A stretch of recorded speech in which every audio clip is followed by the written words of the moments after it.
나훔 1장 1절에서 8절 말씀을 한 절씩 교독하시겠습니다. 1절 말씀 제가 먼저 읽겠습니다. 니느웨에 대한 경고 곧 엘고스 사람 나훔의 묵시의 글이라. 여호와는 질투하시며 보복하시는 하나님이시라. 여호와는 보복하시며 진노하시되 자기를 거스르는 자에게 여호와는 보복하시며 자기를 대적하는 자에게 진노를 품으시며 여호와는 노하기를 더디하시며 권능이 크시며 벌받을 자를 결코 내버려 두지 아니하시느니라. 여호와의 길은 회오리 바람과 광풍에 있고 구름은 그의 발에 티끌이로다. 그는 바다를 꾸짖어 그것을 말리시며 모든 강을 말리시다니 화산과 갈멜이 쇠하며 레바논의 꽃이 시드는도다. 그로 말미암아 산들이 진동하며 작은 산들이 녹고 그 앞에서는 땅 곧 세계와 그 가운데 있는 모든 것들이 솟아오르는도다. 누가 능히 그의 분노 앞에 서며 누가 능히 그의 진노를 감당하랴. 그의 진노가 불처럼 쏟아지니 그로 말미암아 바위들이 깨지는도다. 여호와는 선하시며 환난 날에 산성이시라. 그는 자기에게 피하는 자들을 아시느니라. 그가 범람하는 물로 그곳을 진멸하시고 자기의 대적들을 흑암으로 쫓아내시리라. 아멘. 주님의 말씀입니다. 오늘도 주님께서 피난처 되심을 항상 경험하는 하루 되시기를 축복합니다.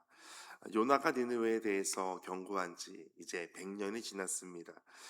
이제 또 다른 선지자 나훔이 아수르에 대해서, 특별히 니느웨에 대해서 하나님의 받은 말씀을 전하고 있습니다. 나훔 선지자의 메시지는 그의 이름과는 너무나 반대 대조적입니다. 나훔의 뜻은 위로자라는 뜻을 가지고 있습니다. 그러나 위로자라고 하는 이름을 뜻을 가지고 있는 나훔이 전하는 메시지는 위로가 아니었습니다. 하나님의 심판이었습니다. 아수르 왕이 특별히 모든 나라의 왕좌를 차지하고 있던 강력한 그런 나라였습니다. 그때 살만에셀이 통치할 때 주전 722년에 북이스라엘을 침공합니다. 그리고 그때 북이스라엘은 멸망하게 됩니다. 그리고 이제 21년이 지나서 주전 701년에 사네립이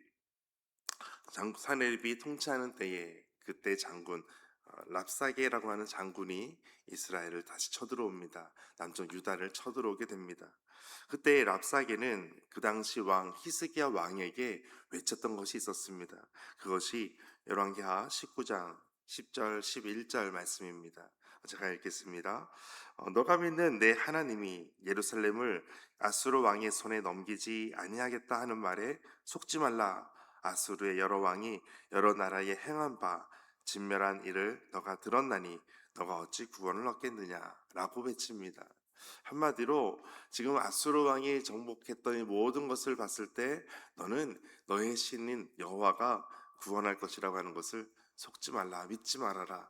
지금 너희가 하는 모든 것 가운데 내가 너희를 진멸하러 갔다는 것을 너는 꼭 알고 누가 너를 구원할 수 있겠느냐라고 조롱하는 그런 이야기를 히스기야 왕에게 하는 것입니다. 그때 하나님은 아수르를 물리치고 또한 그 당시에 하나님께서는 유다를 살리시고 아수르 왕 사네립은 니느웨로 돌아가서 거기에서 죽음을 맞이하게 됩니다. 그런 당시의 분위기를 가지고 오늘 말씀을 전하는 것입니다. 1절 말씀에 니느웨에 대한 경고다. 이것을 첫 시작으로 말씀하고 있습니다. 엘고스 사람 나훔의 묵시다. 2절 말씀에 여호와는 질투하시며 보복하시는 하나님이시다. 하나님께서 가만히 계시지 않고 하나님의 백성을 조롱하는 그들을 향해서 하나님은 하나님 백성에 대한 거룩한 사랑을 이처럼 보여주실 것이다 라고 말씀하십니다.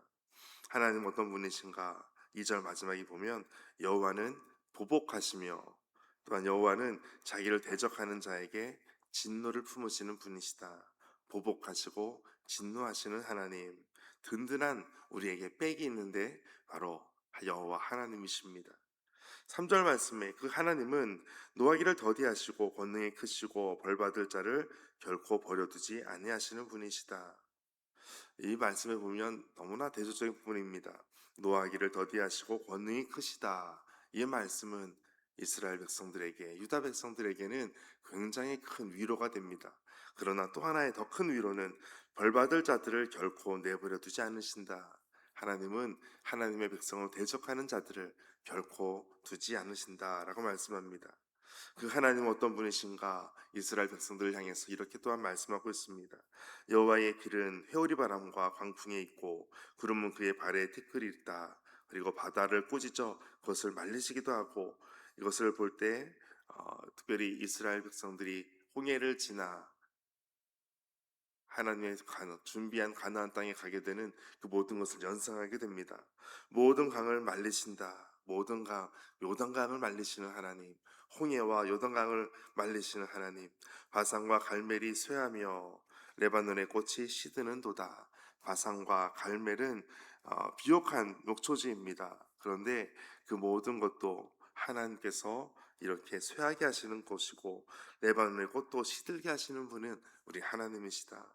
5절에도 산들이 진동하고 작은 산들이 높고 그 앞에서는 땅 곧 세계와 그 가운데 있는 모든 것들이 솟아오르는도다. 하나님 어떤 분이신가? 모든 자연과 모든 역사를 다스리시는 주권자 되시는 분이시다. 사람들은 아수르를 두려워했습니다. 아수르는 난공불락의 성이었습니다. 누구도 무너뜨릴 수 없다라고 믿었습니다. 하나님보다 더 크게 느껴질 정도로 니느웨는 두려운 존재였습니다. 그러나 하나님은 아수르조차도 하나님의 손에 붙들고 계신다는 것을 말씀하고 계십니다. 6절 말씀 함께 읽겠습니다. 누가 능히 그의 분노 앞에 서며 누가 능히 그의 진노를 감당하랴. 그의 진노가 불처럼 쏟아지니 그로 말미암아 바위들이 깨지는도다. 아멘.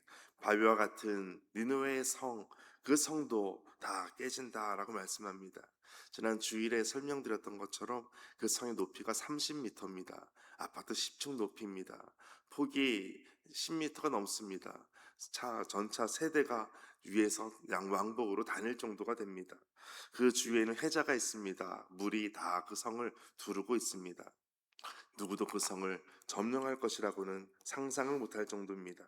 그러나 누가 능히 그 분노 앞에, 누가 능히 그 진노를 감당할 수 있을까? 아무도 없다. 여호와 하나님께서 하시면 바위도 깨지는 것이다 라고 말씀하고 있습니다.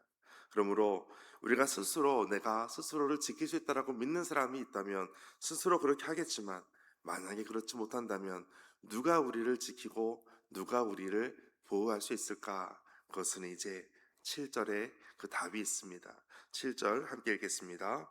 여호와는 선하시며 환난 날에 산성이시라. 그는 자기에게 피하는 자들을 아시느니라. 아멘. 여호와는 선하시다. 환난 날에 산성이시다. 환난을 없애준다고 말씀하기보다 환난이 있을 때에 내가 산성이다 라고 말씀합니다. 그 이유는 내가 그에게 피하는 자에게 내가 그를 알고 있기 때문이다. 우리를 너무나 잘 아시는 주님께서 나의 산성이 되시고 나에게 선하신 하나님이심을 말씀하고 있습니다. 하나님께서 나의 보호자가 되심을 말씀하고 있습니다. 오늘 이 말씀 붙잡고 하나님 나의 보호자가 되시고 나의 피난처가 되시는 하나님만 의지하는 하루 되게 하여 주옵소서. 이것이 오늘 우리의 기도가 되시기를 바랍니다. 마지막 8절 함께 읽겠습니다. 그가 범람하는 불로 그곳을 진멸하시고 자기의 대적들을 흑암으로 쫓아내시리라. 아멘. 범람하는 불로 그것을 진멸할 것이다. 그들이 자랑하고 그들이 내세웠던 그 물, 해자를 통해서 이제는 그들을 진멸하게 될 것이다. 악은 심판을 받게 될 것임을 말씀하고 있습니다. 공의의 하나님께서 우리의 원수를 다루시고 선하신 하나님께서 우리의 삶을 지켜주신다는 것을 오늘 말씀을 통해서 더욱더 깊은 은혜 가운데 경험하시기를 주의 이름으로 축복합니다. 함께 기도하겠습니다. 하나님, 날마다 은혜로 새롭게 되지 않으면 하나님의 진노 앞에 놓일 수밖에 없는 인생임을 고백합니다. 죄를 심판하시는 하나님을 두려워하되 환난 가운데 피난처가 되시는 하나님을 더욱 의지하게 하여 주옵소서. 모든 일에 매사에 하나님 경외하기를 훈련하며 말씀 안에 머무는 은혜가 있게 하여 주옵소서. 모든 말씀 예수님의 이름으로 기도하옵나이다. 아멘. 오늘 말씀 가지고 함께 기도하겠습니다. 우리 안에 어떠한 두려움과 공포와 어떠한 문제 앞에서도 우리의 피난처가 되시는 주님, 우리를 위하여 대적하시고 우리를 위하여 보복하시고 우리를 위하여 대적하는 자들을 진노하시는 하나님께서 오늘 우리의 보호자가 되심을 믿고 오늘도 거룩한 하나님의 사랑을 붙들고 오늘도 믿음으로 담대하게 나아가게 하여 주옵소서. 오늘 말씀 기억하면서 함께 기도하겠습니다.